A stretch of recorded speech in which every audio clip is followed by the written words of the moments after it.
Welcome to the weekly discussion of how the technology of today impacts the world of tomorrow. This is the Fill in the Blank podcast, and I'm Ross Strader, joined by my co-host Keith Abels.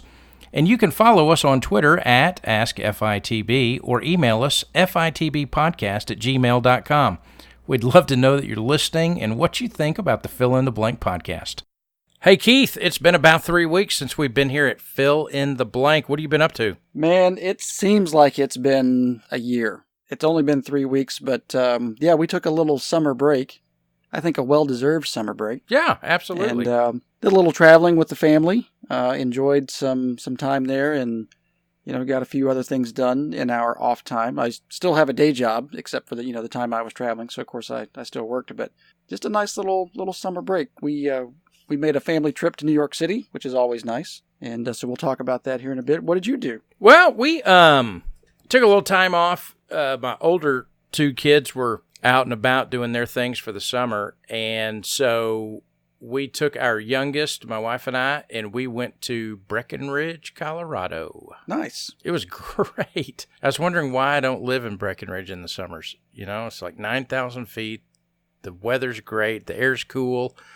Got down to about 40 at night, and it was shorts and sweatshirt. It was fantastic. Well, let's go. You had me at 40 degrees. I know, right? Yeah. I mean, wintertime, that's probably a different deal, but we'll worry about that. You can't ski every day. Yep. So, Keith, we're back here on Fill in the Blank, and I think, summertime, people are traveling. Some people are flying. You check a bag, you pack a backpack, or you load up all your stuff in the back of the car, you take a road trip, and you do get away, you're getting away, you're trying to unplug, you're trying to recharge, and at the same time, man, you take stuff with you, take tech with you, you take iPads and Kindles and sometimes computers and all of those things, and it can be a challenge, if you don't travel all the time to figure out, gosh, what do I take, how do I take it, where do I put it, and so we wanted to devote the show, call it a travel show, kind of a traveling show, travel with your tech kind of show. You know what I'm saying? I do. And so if you read any of the tech blogs, when they run out of things to write, they throw a little article in there that's like, what's in your bag? And so they'll go around the office to all the different writers or contributors, and they, each day they'll post a story about what all the other person carries in their bag. That's when they're out of stuff. Yeah. So I'm not saying we're out of topics, but what I'm saying is it's been kind of a slow news cycle over week since we've been gone. And so like the top stories have been iOS 12 beta stuff, and that's, not super exciting to me. We've already talked about all that. We don't need to talk about it again. Yeah. You've got maybe iPhones are coming out in new colors. Wow. Okay. Shocker. And then you had the story about Samsung phones randomly taking photographs from your photo gallery and then sending them to just random people in your contact list. That's actually a pretty funny story, unless you are one of the people that happened to, then it's not so funny.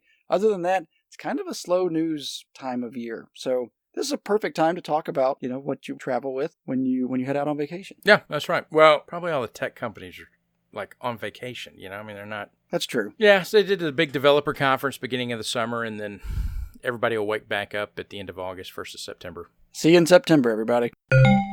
Thanks for listening to the Fill in the Blank podcast. To support our show, go to patreon.com/FITB. Patreon allows you to support our show on your terms. You can contribute any amount that you want, so you get to decide how much our show is worth to you. A challenge for our listeners is to support us by contributing just $1 per month. That's only 3 cents per day. Your support helps us grow our audience and upgrade our audio equipment. Thanks for listening to the show and supporting us on Patreon at patreon.com/FITB. patreon.com/FITB. All right, so Keith, you guys took a trip to New York, and so did you fly there or drive there? First of all, let's get that out of the way. Oh, we flew. Okay, so you flew, and everybody in the family takes, what, one bag to check and then one carry-on? Is that how you did it? The Abels family don't check no bags. I will tell you nobody that. checks anything. Okay. No. Most of the trips we go on, you can easily cover what you need with a carry-on. Yeah, okay. All right, I got you. Plus, I'm a fairly light traveler these days, so we can, we can get everything in, the one carry-on plus a backpack or, or whatever, oversized bag that, whatever. I just can't stand baggage fees. It's not about, being able to afford it. I'm not doing it. Plus, it just adds so much time sometimes, and a possible layer of complexity if something goes wrong with your bag. Yeah. It just adds time, both when you try to, when you're going and when you land. Meaning like when you, need before you take off, you got to go to the baggage counter and do all that. I don't want to talk to anybody, number one. Number two, I don't want to pay for it. I would if I had to. And number three, I don't want to wait for it when we get there. Yeah. So no, that's the big deal right there. Nothing, there's nothing about checking a bag that sounds like a good idea to me, unless you just absolutely have to. Sometimes people travel with golf clubs. All right, you got to check those. They travel with strollers and other things, or maybe they're going to be on a longer trip. I get it. I'm not saying if you check bags, you're a bad person. I'm just saying it's not for me. Right, I got you. That's I all. got you. So we all take our one carry-on bag plus, a backpack or shoulder bag or whatever. So, all right. So what about you? You take a backpack? You take a shoulder bag? What do you take? Well, I take a backpack because we're going to the city. It's easier, I think, just as you're out and about to have a backpack than it is to have like a messenger bag. A messenger bag is my daily carry, and that's fine for the way I work and live. Just on a normal work day. But I didn't want to carry a messenger bag all over New York City. It's just easier just to put both straps on and go. Yeah, so. I got you. Okay. Yeah, so same with me. I take a backpack when I travel, and depending on where I'm going or how long I'm going to be gone, I like to keep all my bags with me. But sometimes, if you're on a long trip or you're going overseas or something, I'll check a bag. So the backpack becomes, kind of what you're living out of, day in, day out, besides changing clothes and putting on deodorant, stuff like that. I carry a North Face backpack when I travel. Okay, nice. Now, Real light one. That's what you should take to Colorado, I think. I think it's required. Did you drive? You drove, right? Yeah, so we drove to Colorado, ended up, all total, we put about 2,200 miles on our car in a week, 6-7 days. And so, but it was nice. Actually, the travel this time was real easy. The driving was easy. There was no traffic to speak of. And sometimes I like those long drives. It's that's a great part of the vacation for me. Just totally unwind, listen to some podcasts, all that stuff. Okay, so a question about driving in the car with the family. Yes. Do you all listen to the same thing, or do you all have on headphones? Do you, as the driver, get command over all audio, and when you switch drivers, they take over? Do you change the balance, like the sound to where it goes all the way to the front speakers and to the front left speaker, so only you can hear it? How does that work in your family? Well, so pretty much the only time I have control over the radio or what comes out of the speakers in the car is if I'm driving by myself, if I'm alone. Other than that, for some reason, I seem to take second place on that deal. So I typically drive. I do the lion's share of the driving. I like the drive. Leslie, my wife, she sits in the passenger seat, and then the kids are in the back. And so, and it's kind of changed. So used to, we have an older Expedition that has one of those flip down DVD players. And so sometimes coming out of the speakers is what would be on the DVD. So they're watching a movie together or something in the back. So we would move the speakers all the way to the back, and then Leslie would read or put on some headphones, and I'll, put in my earbuds or my AirPods or something like that, and I'll listen, or sometimes, we'll listen to the movie if it's something we all like or have seen or something like that. So that's how it is. This trip, we only took one of our kids, and so we alternated. So there were times everybody had headphones in, and then there was times we all listened to the same thing. We found a podcast. It was a great podcast, Keith. It was called Business Wars. And they take these companies and they say, okay, like the one we listened to was Netflix versus Blockbuster. So we listened to that one. That was interesting. I think that war is over. It is, but they recounted it. So they did it like the 6-part series. Oh, I see. And going back into the history, and, Blockbuster was the giant, and Netflix is, the scrappy little dude. And they tell all these anecdotal stories. It was very, very well done. But the one we listened to together as a family was they had a 6 or 8 part series on Marvel versus DC. Oh, goodness. And so they went back through the entire history of those two sort of, storied comic franchises and talked about the ups and the downs in both of them and when Marvel finally surpassed DC and then, all the way up to present day when, comic books now come to real life on the movie screen. And it was fascinating. I mean, it was totally fascinating. So, we, because my daughter, loves comics and all that. So it was a great podcast for us all to listen to. So but that's how we do it. A lot of times, sometimes Leslie will listen to something out of the speakers and I'll put my earbuds in or something like that. How about you guys when you drive? So when we drive, normally it's me driving. Although my wife and I, we trade off quite a bit. She does her fair share of driving too. Yeah. The kids are both in the back. They've got their headphones on and they're just tuned into their own little world. That's it. Yeah. So in the front, my wife and I will alternate between what we want to listen to just music-wise. And then after that's run its course, I will usually put, if I'm driving, I will put my left AirPod in, not my right one, so I can keep that right ear open for, whatever's going on in the car. Keep my left one in and I'll listen to a podcast because there's no way my wife is going to want to listen to any of my podcasts. Right, I got you.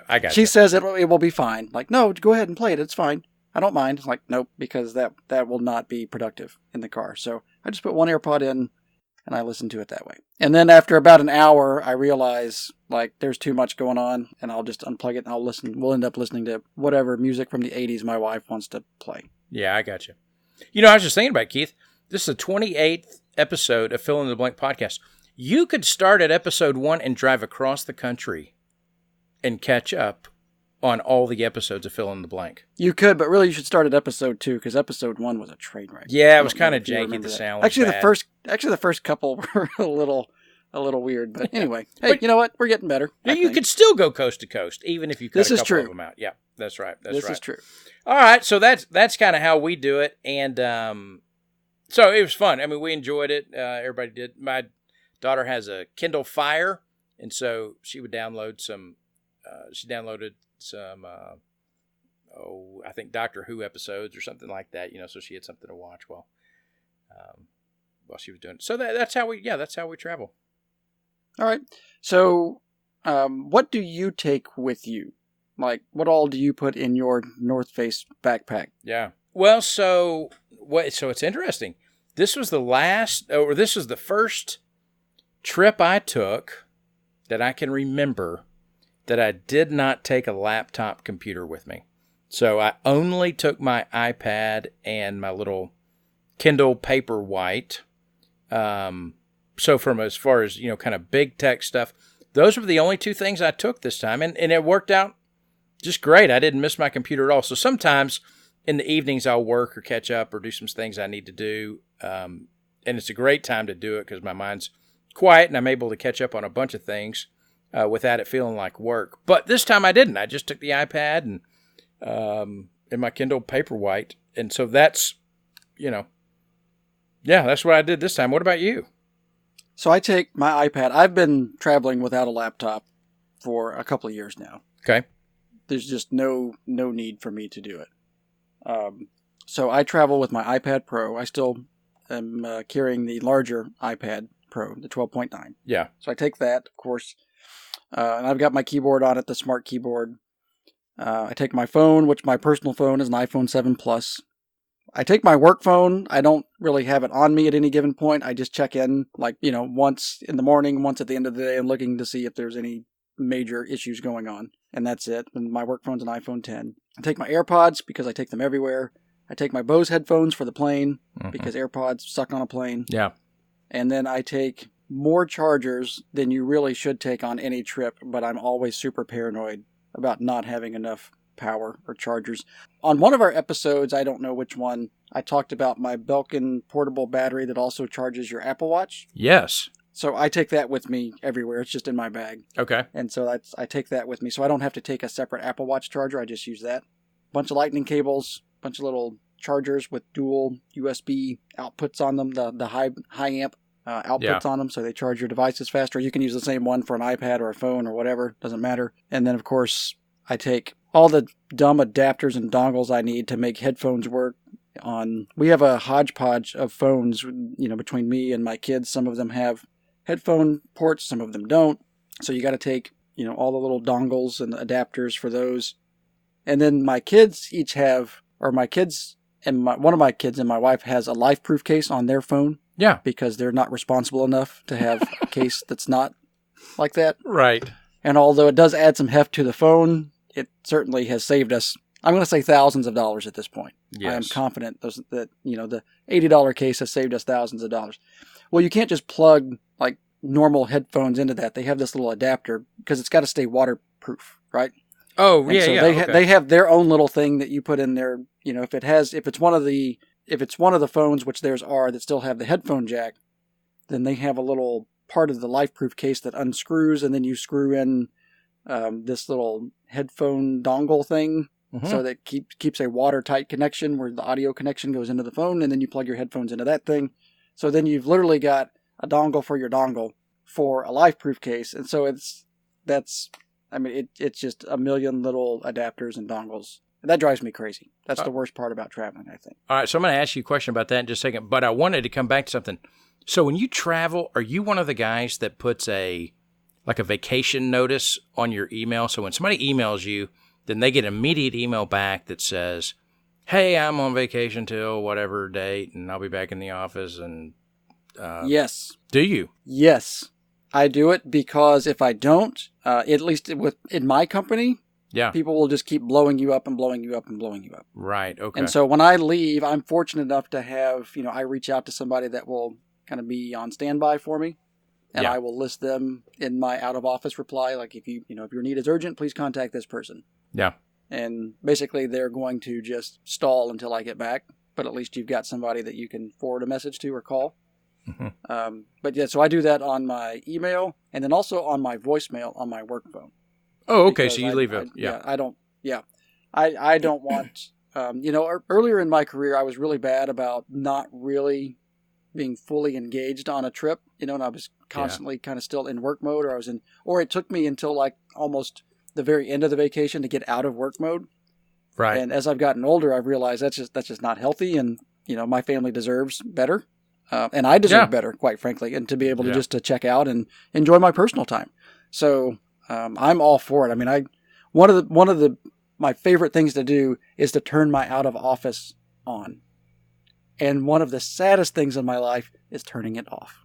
Yes. Because to me, that's what really marks the end of your vacation. Not when you get home, and your house is kind of musty and, because there's been nobody in it for a week or whatever, or, whatever, you're like, oh, we got to come home, back to reality. It's not that. That part's fine. It's turning off that damn out of office. And then when you come back, do you try to eat all your emails up in one day? I mean, try to just power through them, or okay. Yep. And what it is basically I do like a first wave of triage, and that's basically delete as much stuff as I can possibly delete, because 80% of it's crap. Even in my work email, it's like unimportant. This is just, there's so many FYI emails, like, oh, here you go. Oh, here you go. Here you go. Nope. Delete. I go clear those out. Right. And then I'm left with what I think are important. And then when I scan those, I realize half of those are not even important. Yeah. Okay. Then you're really just left with a handful. It's like the stack of mail in your mailbox. Yeah. That's right. Junk. That's right. Yeah. Right. You go pull the few bills out, and then you throw all the, ads away that you missed anyway. Well, so this is totally unrelated, but it makes you think: are you an inbox zero guy? I am not, but I am darn close. I am a single digit inbox guy. Oh. If once my inbox gets to double digits, I start getting antsy. Okay, all right. So you need to have some space under that bottom email. You don't want your emails flowing all the way and have to scroll up and keep seeing them. No. Yeah. All right. No. All right. No. What right. about you? You seem to me like you would have like a couple hundred unread at any given time. Yeah, and I've trained most everybody now in my life that sending me an email, you might as well write it on a piece of paper and throw it out your window. So there are a few. I mean, I am email critical. Okay, so meaning things that are critical that come to me as an email, I'll respond to. But Conversation, no, pretty much no. FYIs, if it's longer than 2 or 3 sentences, I mean, that's all I'm going to read of an email. You know what I'm saying? And we try. I mean, I really, and you have to. I think email etiquette continues to advance. But I mean, gosh, if you do, well, I hope so. I mean, but man, I don't feel like it's advanced ever. Here's my plea: if you send an email and you need somebody to do something, put that right up top, bold it, and then put the explanation underneath. But if you bury the lead that, after 4 paragraphs, now you've said I need to do something, there's a good chance I didn't get to that. Okay. There's not much, longer than a paragraph that I want to read. And I try not to send out long emails. You know what I'm saying? So, yep. Yeah. So that's, I'm every 2 or 3 weeks, I'll just select all and delete. And if it was really important, somebody will get back to me. Usually how I think about it. I know that's terrible. I know that's like it's my world and everybody revolves around me, but you could spend a quarter to half of your day doing email, and it's not always the most productive thing to be doing. No, it's like the least productive thing to do. Well, it is. Yeah, no, I but it's easy to do, and so it's easy to say, "Oh, I was being productive." I did a bunch of emails for 5 hours, and gosh, that's not helping the world be a better place, Keith. So. Nope.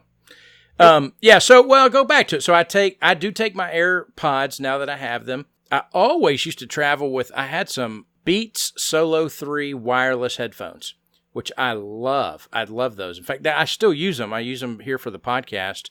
But so the wireless part of it, it was literally, so it advertises 40 hours of charge time. And I'm telling you, it's pretty close to that. I mean, it's easily 30 hours plus, is what I would say.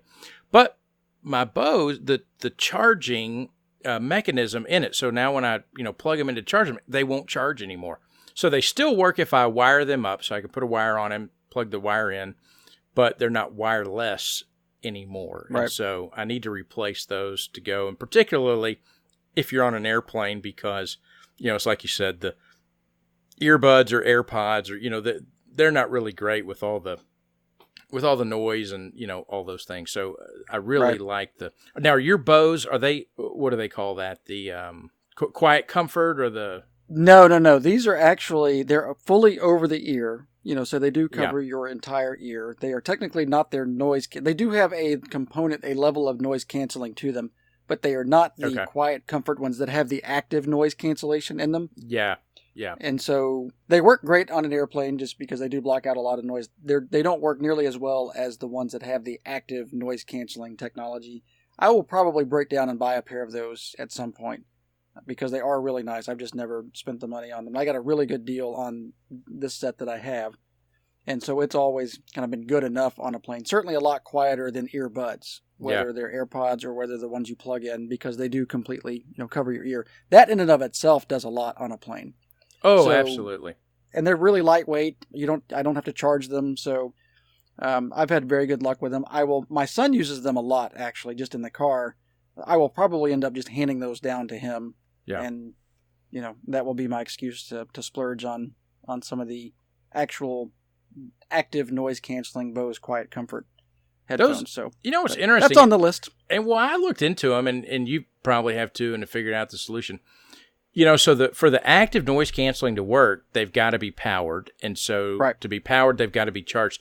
And those charges don't last very long. And if you travel, the last time I traveled with a pair that I had to charge, I had some noise canceling. So you charge it and then you'd still use it wired. But man, as soon as that charge went out, they just became a crappy set of headphones. And so I don't know. I'm waiting for that technology, that charging technology and some of that headphone, luxury to catch up with each other. That's what I'm waiting on. Well, I don't really know much about those, but those are about $300? Are they more than that? Is that I don't know. Yeah, they probably are. No, they're a lot of money. I mean, yeah, they are a lot of money. Yeah, they're a lot of money. So, so I take that. And then I'll tell you what I have. I have a little, and I've used it for several years, and I don't know really how to describe it. It's kind of a mesh zip bag, okay? And it's about 1.5 inches wide, maybe 2 inches wide, and it's about 8 to 10 inches long, all right? And inside that little mesh bag, I put all my cords. So I put my cords, I put my chargers. I usually take 2 lightning cords with me, and then I'll rotate the charging between, my phone or my iPad or, that sort of thing. And then I will put a couple of the charging bricks, the 10-volt charging bricks in there, and then a pen or my Apple Pencil. I usually take a micro USB for my Kindle in case I need to charge that. And then I drop in there, always carry a couple batteries with me no matter where I go. Who knows when you need batteries? You show up someplace, batteries are dead, and all that stuff. So I always kind of carry a couple batteries with me.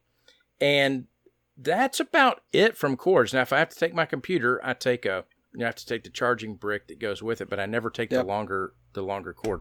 But that's what I take, and I put it all in that one thing, stuff it in there, and then it makes it very easy to access. And I roll, real type A. I roll my cords up just right, and so they don't all get tangled. But it's easy to pull in there, pull it out. I do the same. Yeah, absolutely. There's nothing worse than pulling it out and having to untangle all your cords, and you defeated the purpose when you did that. So hey, you're preaching to the choir, brother. I'm with you. So I like, even when I take my backpack, and even if I take everything, I take my computer, I still want it to be as light as it is. I like it for it to be thin. I want it to, if I'm traveling on an airplane, I still want it to slide under the seat in front of me. I don't want to put it up top.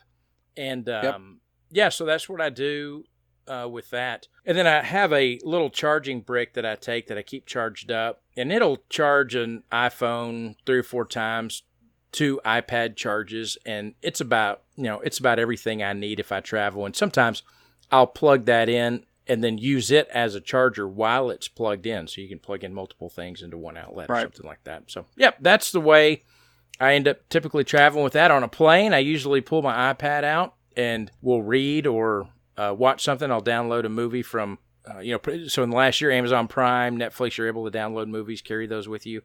And a little trick, if you travel overseas, open up your Netflix account. You have access to all kinds of shows that you don't have over here in the U.S. You can download them over there, and then when you come back, you can still watch them here.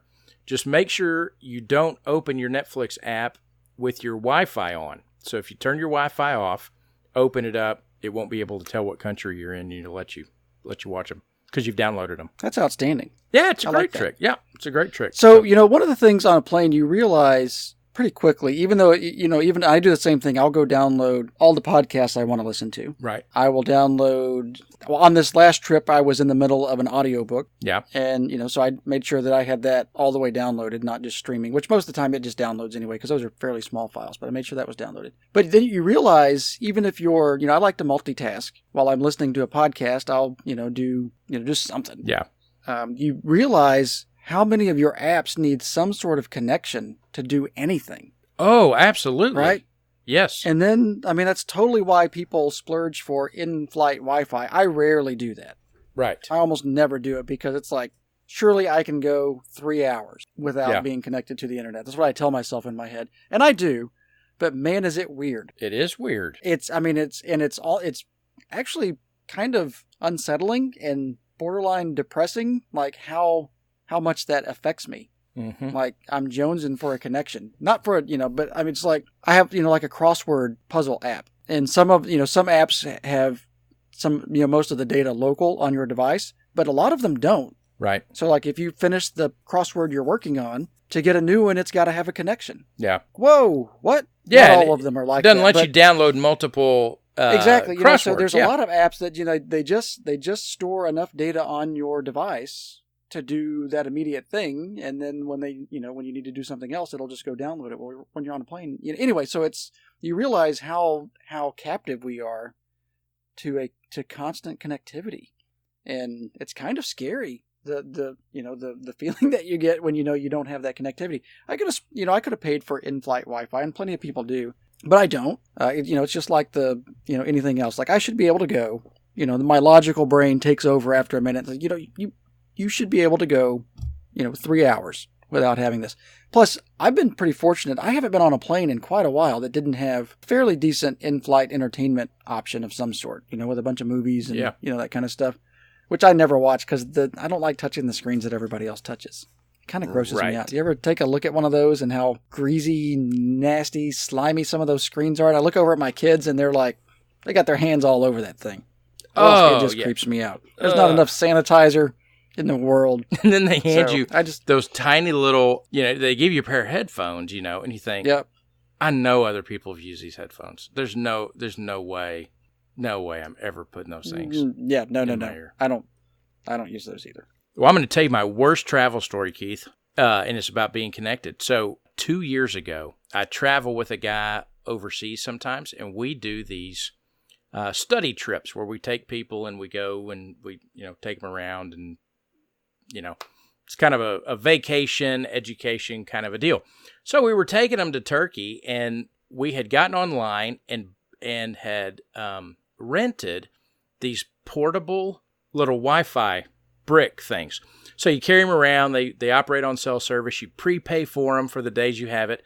And then you pick them up at the airport. So they have a little deal, and, they've got it worked out. You come off the deal, and just before you go get your bags, you stop at this thing, and they've got it waiting for you. Or they can send it to your hotel. So when we got off, mine was to be delivered to me at the airport. The guy I was traveling with was having his delivered to the hotel.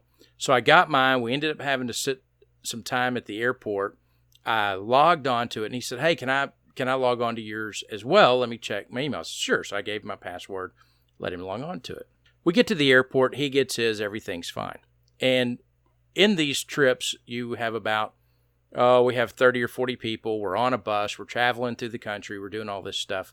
And listen, I've told you, I think I've said on the show before, I'm an introvert. I need downtime. So sometimes I'll download, episodes of something I'm watching or, whatever on my iPad. And if you're on a long bus trip, I'll put my headphones in and watch that on my iPad. Or because I had this internet, I would just stream it over the iPad. I had pretty good streaming. Well, here's what I noticed. About the 5th day of this trip, I could not connect at all to my Wi-Fi. I was connected to it, but it was so slow. It wouldn't do anything. Everything was timing out. And I could not figure out what was going on. I was so frustrated. I looked over at my buddy. His is working just fine, working great, all that stuff. Well, we get to the last day, and here's what I realized. He had remembered, and by the way, I told no one that I had this Wi-Fi brick, all right? But he had remembered my password, and everybody that had come up to him on the trip and said, "Hey, can I get on that internet real quick?" And he said, yeah, no problem. Here's the password. And he was giving him my password. And by the end of the trip, there were 30 people logged in to my Wi-Fi brick, and every picture they had taken was uploading into the cloud all the time. I'm going to tell you something. I've never been so angry at somebody in my whole life for doing it. That felt like the biggest violation. Is this a friend of yours? He used to be a friend. Yeah. We still work together and do stuff together, but I don't know that I can call him a friend anymore. Yeah. Wow. Can you believe that? And they were all coming up to him afterwards like, "Hey, thanks for letting me use your Wi-Fi." Wow. Yeah, that's terrible. Terrible. Anyways. Did you look through those pictures? No, I didn't get to see any of the pictures. It's just it's just uploading to the cloud. And, I see. Okay. Yeah. They're just logged on to my Wi-Fi all the time now. So they've logged it. So it's just hogging your connection the entire time. Hogging the connection, using all my it was so frustrating. I've never been so frustrated. So. Yeah, so that's that. All right, so listen, let me get back. Let me ask you one thing. You were in New York City. You pull up your Google Maps. You're going to use it for the subway. They, and even Apple Maps. They have the whole deal. They outline malls now for you, and when you're inside of buildings. And so, how did that work for you while you were in New York? They sucked. All maps sucked in New York City. I have never had such a poor map experience in any city I've ever traveled to. Really? I was shocked. So I have used Google Maps specifically for public transportation in lots of cities. Yeah. And that's one of the standout features to me is how well Google Maps has figured out how to tell you, hop on this bus and then take it to this place and then walk over to this thing and get on this train or whatever, right? They put together all the different options that you need to get you where you're going. And it works remarkably well. I've used Google Maps and it was flawless in San Francisco. Yeah. It was flawless in LA. Flawless in San Diego. I took a trip. We were at my sister's house and we took a train to a bus to another bus to go from my sister's house to the San Diego Zoo. And it was perfect. You know, like every single thing. The original train ride, it was a short little train ride to get into, San Diego. And then you hop on off that when you get on this bus. It takes you to this other bus. It does, walk across the street to get on this. Okay, great. I mean, everything was perfect. It was that way in San Francisco, mixing the BART, which is their rail system there, with public buses, city buses, things like that. Kind of mixing those. It worked great. Everywhere I've used Google Maps for public transportation, it's been great. In New York City, there's two things. Number one, it could not figure out my location accurately, hardly ever. And Apple Maps was just as bad. This was not just Google, but I started with Google because that's my default. Yeah. And that's, all right, let me try Apple Maps.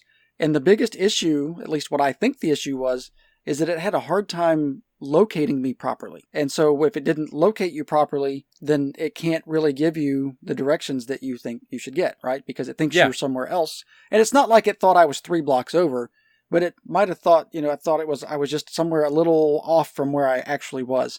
And you know how when you look at your map, it has the little visual indicator that moves with you as you turn, so it knows what direction you're supposed to be facing? That was never. Oh, yeah, absolutely. What?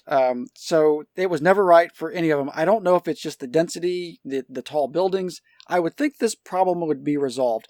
Now, I used to live in New York. Yeah. But I moved from New York years ago before we had phones then, but we didn't have smartphones when I left New York. So that's how long it's been. So it's been a while. So I didn't, I've never really had this problem, and I have not been back since, everybody started using smartphones. So I don't really know if this is, I need somebody to tell me. I need to actually research this a little bit, but I don't know if this was unique to me or this is just a common thing or there's another app that New Yorkers use or what, but I had the hardest time with it finding my location properly and then actually recommending the right trains to take.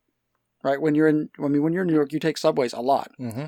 And that's normally not a problem, but it just did not get the right train half the time. So it would tell me, get on this one. And when you look, no, that's not the right one. It's going this way. And if you actually, if you're all out of options and actually have to stop and talk to a person, you're desperate at that point, which I had to do a couple of times.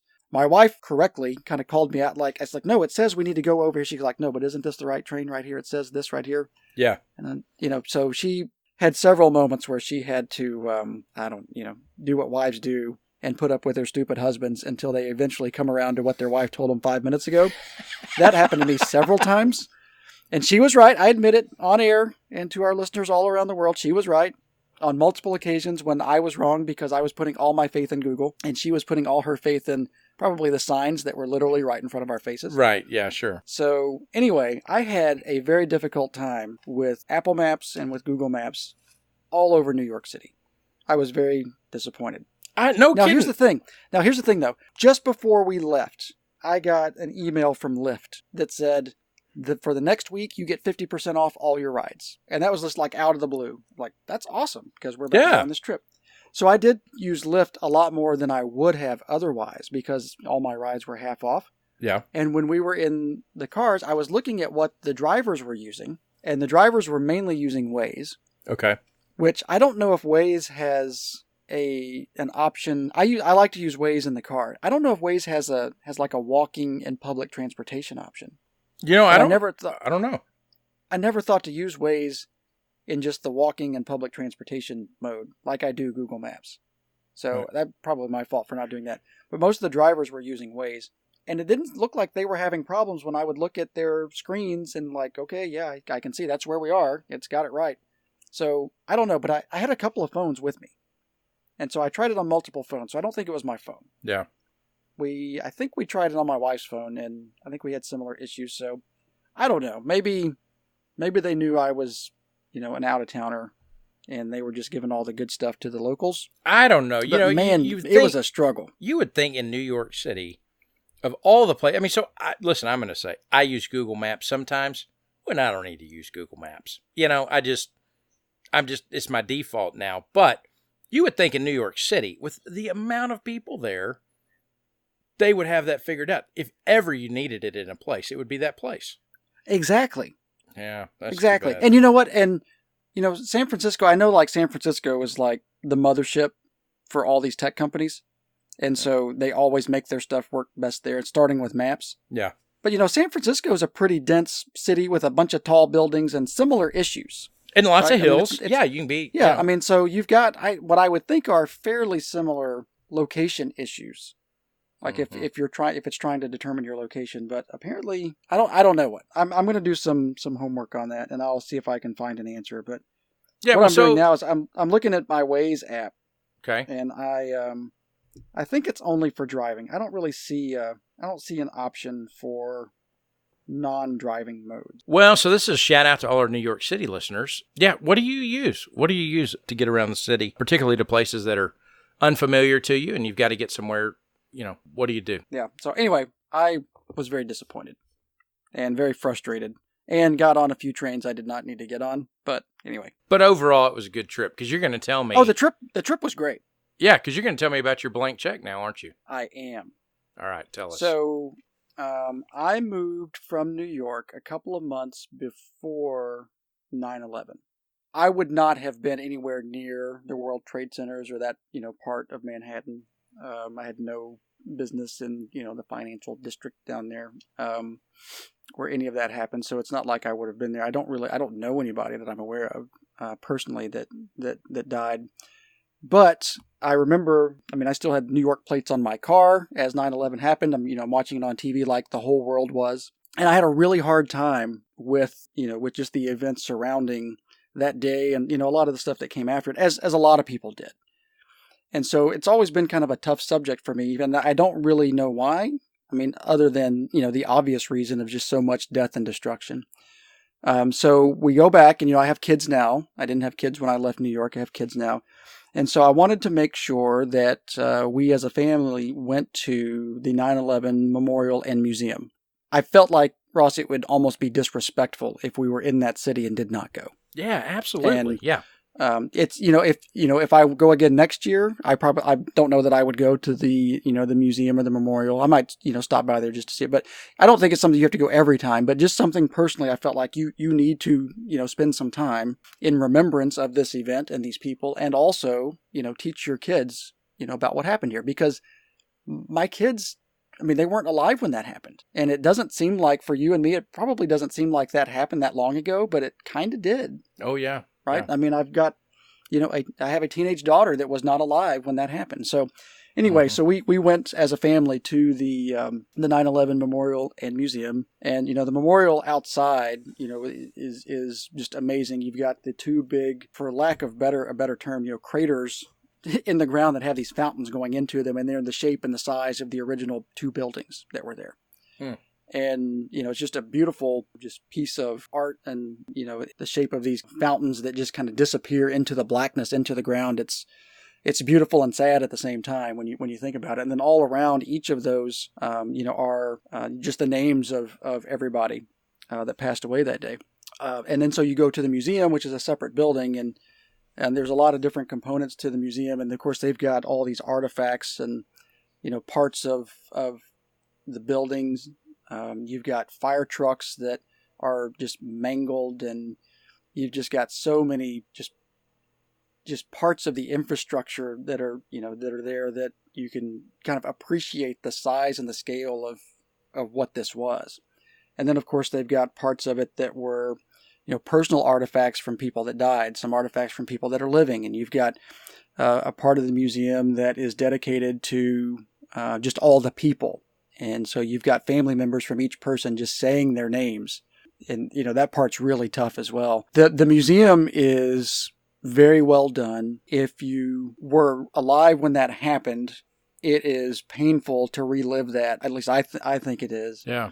If you were not alive when that happened, it certainly educates you on the events of the day and kind of gives you the, you get an appreciation for the enormity of it and how many people were lost and, how that day unfolded. There's a part of the museum that, they say, for kids under a certain age, they don't recommend you go into it because there's some pretty tough stuff that to deal with there. And in that part of the exhibit or the museum, they've got basically, the like newscasts from the day, playing in order. And as you walk through this part of it, then it's chronological, right? And so the newscasts kind of get later in the day as they kind of find out more and, kind of piece all this stuff together.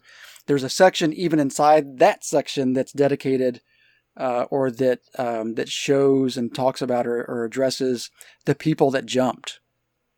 And that to me is maybe the hardest part, just personally to comprehend and to deal with, the impossible decision these people had. Yeah. And it shows video footage of that, and they've got just these eyewitness statements, and it will just tear you apart. I am so thankful that I got to do that and to do that with my kids and my wife. But Ross, it was hard. If you come out of that thing and you are not affected, I don't want to know you. I'll just be honest with you. I could have spent much more time there. We ended up spending several hours there without really even knowing it. But it's amazing. It's a wonderful tribute. It is so well done and so thoughtful. The people that work there were amazing. If you asked a question, they would stop and give you their 100% attention and give you the most thorough answer I've ever gotten from anybody in a museum anywhere. Wow. It is just such a cool place. It's such a wonderful place. I'm glad it exists. I'm sad that it has to exist. But I'm so glad that it's there, and I'm thankful to the people that built it and to the people that maintain it and go to work there every single day, because that's probably not the easiest place to work. Yeah. So I highly recommend it if you're in the area and you haven't been. I think you owe it to the people that we lost. I think you owe it to spend a few minutes and take a few hours out of your life and slow down and remember what happened there. And I think it's up to us to educate the people that weren't around in that time, like our children.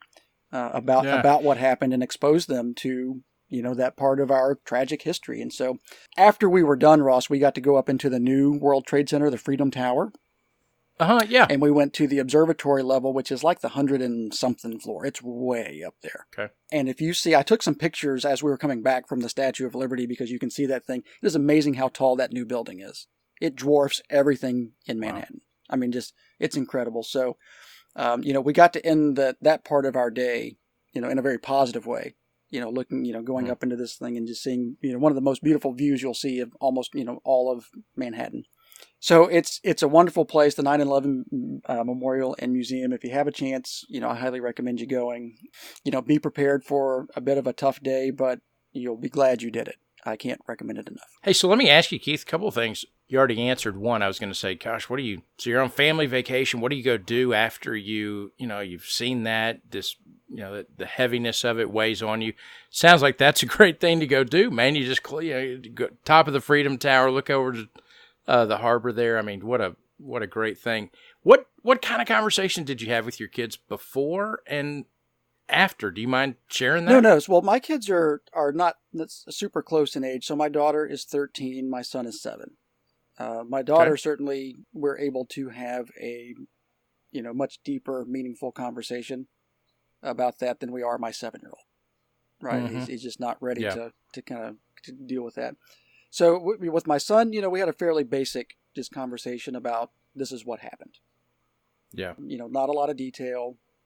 These airplanes were flown into this building or these buildings. And we also, they did address in the museum, they had a section for the Pentagon and, the plane that hit the Pentagon and also the plane that crashed in Pennsylvania, because that's part of the story too. So we had kind of a basic explanation of what happened with my son. And of course he got it. He understood why that was such a big deal, but certainly not like you would, or I would, or even my daughter. Yeah. Right. And so with my daughter, I am of the opinion personally to, not really hold back a lot of stuff. Once you reach a certain age, you need to kind of know what the world is. Yeah. And that's my opinion. And so we were, I was fairly honest about everything that happened, at least as I understood it. And the section that said, kids below a certain age, it's not recommended they go in here. My wife stayed out with my son And I went into that section with my daughter, and, they had, a ton of artifacts in there, and, just lots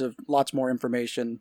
And, when we were in there, I just, if she had a question, I just answered it as honestly as I could. And there were some things we didn't know the answer to, so we just read, whatever it told us about them. And you could tell she was affected by it. Yeah. So very different conversations between my two kids, a very real, honest conversation with the older one, and, pretty quick, basic, simple explanation for my younger one. Yeah. But I'll tell you, after we were done and we went up to the Freedom Tower, that was the perfect way to end that part of the day. And we did that last. That was like the thing later on the agenda that day.